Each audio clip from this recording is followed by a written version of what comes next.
ছেলে ছোটবেলা থেকে খুব শান্ত ছিল, একটু চঞ্চল ছিল না। সাধারণত ছোট বাচ্চারা হয় বেশ ডান পিঠে।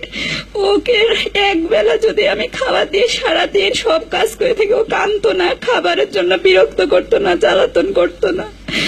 ওর খালাতো ভাই আছিল, ওরা ওকে খুব মারধর করতো ছোটবেলায়, কিন্তু মায়ের খেয়ে কাঁদতো, তারপর ওদের মারতো না। মাঝে মাঝে আমার খুব ব্যথা লাগতো ওর মার খাওয়ার কান্না দেখে। আমি বলতাম, বাবা তুই ওদেরকে দিতে পারিস না 2-4টা? বলে কি, মা ওরা তো ব্যথা পাবে। আমার ছেলে কোনোদিন যখন ক্লাস 8 থেকে 9 উঠলো, ও কখনো তখন থেকে 13-14 বছর বয়স থেকে নামাজ কাজা করেনি, কোরআন তেলাওয়াত বন্ধ করেনি, তাহাজ্জুদ ছাড়েনি, সব সময় ইবাদত বন্দেগী করতো, কোরআন পড়তো।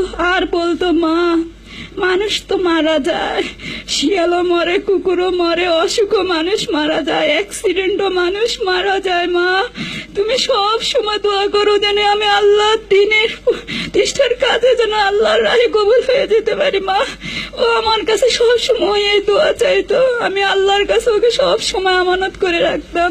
না, জীবনে তার কোনো দিন দেখিনি সে আমার মুখের দিকে তাকে একটু কথা বলছে। এত নিরপরাধ একটা বাচ্চাকে কিভাবে তারা এভাবে নিষ্ঠুর ভাবে আঘাত করছে, আমি এর শুধু বিচারটাই আপনারা সঠিকভাবে করেন, আমি এটা চাই। তার জন্মটা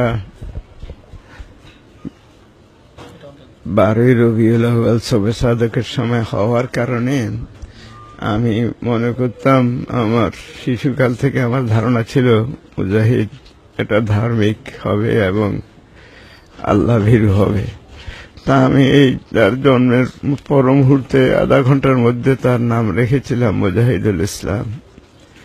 আল্লাহ পাক তার চরিত্র, স্বভাব চরিত্র এত সুন্দর করে দিয়েছে, জীবনে সে কারো সাথে ঝগড়া করতো না, মনোমালিন্য করতো না, রাগ করতো না। কেউ যদি তার কি ফাইজলামি করে 2-1টা থাপড় দিত, সে কাকেও উল্টা থাপড় দিত না।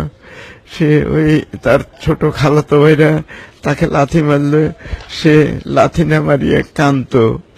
তো তার মা বলতো যে তুই কেন ওকে মারস না? কয়, মা হে তো ছোট, সে তো বুঝে না, তাই সে আমারে মারছে, আমি তার মারবো কেন? এ তো কাঁদবে, ব্যথা পাবে।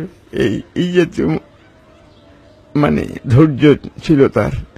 যখনই ঘর থেকে বেরোতো, ঢুকতো, তখনই সালাম দিত। ওর একটা মহৎ গুণ ছিল, দিনের মধ্যে যদি 82 বার ঘর থেকে বের হতো 82 বার সালাম দিত, ঢুকতে 82 বার সালাম দিত। শুধু আমাকে না, চাচি ভাই বোন সবাইকে সালাম দিত। এইটাই ওর একটা গুণ ছিল। জানি না আল্লাহকে পছন্দ করতো দেখে ছোট কাল থেকে ওর মধ্যে অনেক ন্যাকের বৈশিষ্ট্য ছিল, যেগুলো হয়তো এখন আমি বুঝতেছি যে কেন এই বৈশিষ্ট্যগুলো ছিল। আল্লাহ তাকে পছন্দ করতো, আল্লাহ তাকে সেইভাবে গড়ে নিয়েছিল। আমি এই জন্য খুব শান্তি পেতাম। আল্লাহ, এরকম তো কোনো এলাকায় কোনো ছেলে দেখি না এত ভক্তি শ্রদ্ধা করে, ও আমাকে এত ভক্তি। আমি খুব প্রাউড ফিল করতাম নিজের মনে মনে যে আমার ছেলে আমার এত শ্রদ্ধা করে। কেউ বলতাম না হয়তো, কিন্তু আমি খুব তৃপ্তি পেতাম এরকম ছেলের মা হিসেবে। আমাদের মহল্লায় সে কোরআন হাফেজ হিসেবে আমাদের মহল্লায় প্রত্যেক ছেলেকে সে কোরআন তর্জমা করতো, কোরআন বাংলা বলতে পারতো। আমরা আল্লাহ রশিদ রহমত সে খুব তাড়াতাড়ি হাফেজ হয়ে গেছে।